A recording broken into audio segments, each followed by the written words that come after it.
একদিন ছোট্ট ফাহিম তার বন্ধুদের সাথে খেলাধুলা করছিল। খেলা শেষে ক্লান্ত হয়ে বাড়ি ফিরল। গরমে ঘেমে গেছে, গলা শুকিয়ে কাঠ। দৌড়ে এসে ফ্রিজ থেকে পানি নিয়ে একদমে গিলতে লাগল। তখনই তার দাদা মুচকি হেসে বললেন, আস্তে শোনা, ইসলাম আমাদের শিখিয়েছে কিভাবে পানি পান করতে হয়। ফাহিম অবাক হয়ে বলল, পানিও কি নিয়ম করে খেতে হয় দাদু?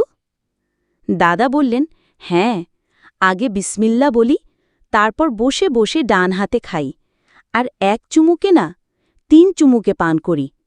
ফাহিম বলল, কিন্তু কেন দাদু? দাদা হাসলেন, এইভাবে খেলে শরীরে বরকত হয়।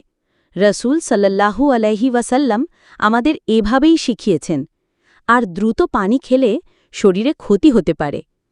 ফাহিম এবার মগ নিয়ে পানি বসল, বিসমিল্লা বলে 1 চুমুক খেল। দাদা বলল, সুবহানাল্লাহ। 3 বারে পানি পান করে ফাহিম বলল, আলহামদুলিল্লাহ। দাদা মাথায় হাত বুলিয়ে দিলেন, আজ আমার নাতি শুধু পানি খায়নি, সুন্নতও পালন করল।